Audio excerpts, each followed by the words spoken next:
16 February हा माझ्यासाठी emotional दिवस असतो. आज जयंत पाटील यांचा वाढदिवस आहे. आर पाटील यांचे हार्टबीट 80 वरून 0 वर आलेलं मी डोळ्यानं पाहिलं.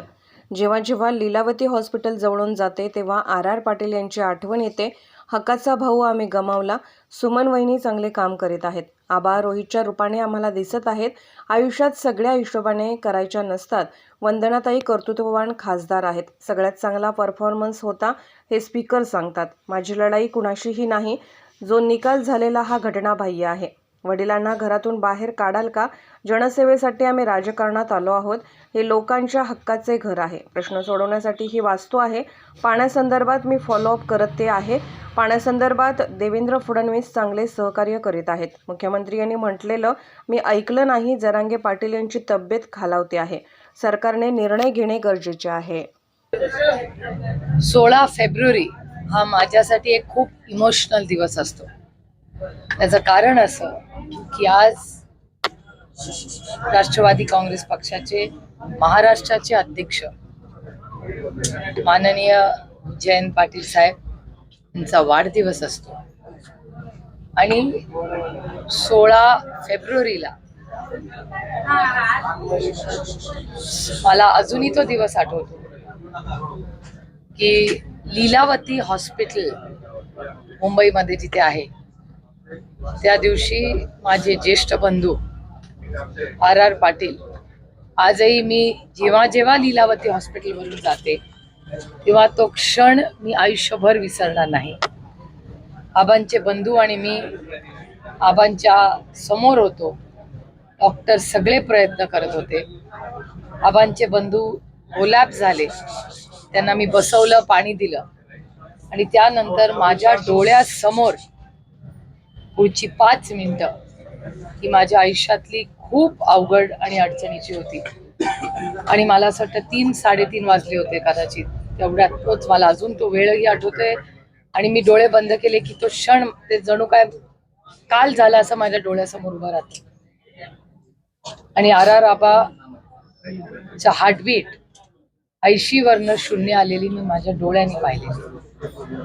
त्याच्यामुळे 16 फेब्रुवारीला तो अनुभव, आबा जेव्हा गेले तेव्हा एकटी मी तिथे उभी होते. वहिनी आणि त्यांची मुलगी त्या मंदिरात गेल्या होत्या. त्यांची फॅमिलीला कळत होतं की हे खूप अडचणीचा काळ आहे. तर त्या दोघी प्रार्थना करत होत्या.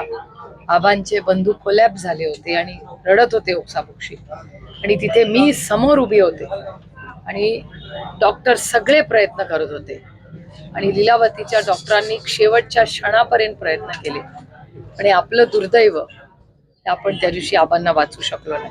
आणि तो दिवस आणि आजचा दिवस मी जेव्हा जेव्हा लीलावतीवरनं जाते, किती वेळा गेले तरी आबाची आठवण दरवेळीच. आयुष्यात कुठला मोठा प्रश्न आला, संघर्षाची वेळ आली, लीलावतीवरनं जाताना असेल, रोहित दिसला, वहिनी भेटल्यावर, एक माणूस आज माझ्या मनात आणि माझ्या आयुष्यात, त्यांनी खूप प्रेम दिलं मला, खूप साथ दिली, असे कैलासवासी आर पाटील यांचं जे योगदान, प्रेम, नातं हे माझ्याकडून आयुष्यभर मी विसरणार नाही.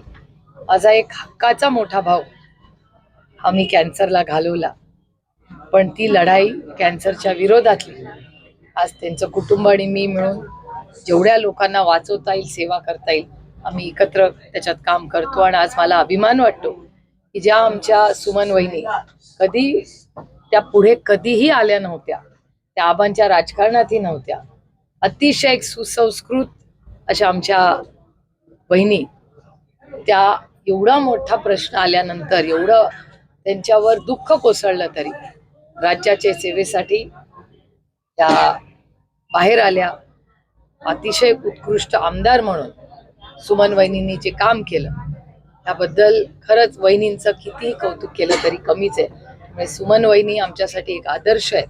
आणि आता ज्या पद्धतीने रोहित काम करतोय, म्हणजे जणू काय आबा पुन्हा एकदा रोहितच्या रूपाने आम्हाला दिसतात, ही आमच्यासाठी खूप अभिमानाची गोष्ट आहे. पण आबाची आठवण, आबाचं असणं, ती पोकळी ही कोणीही भरून काढू शकणार.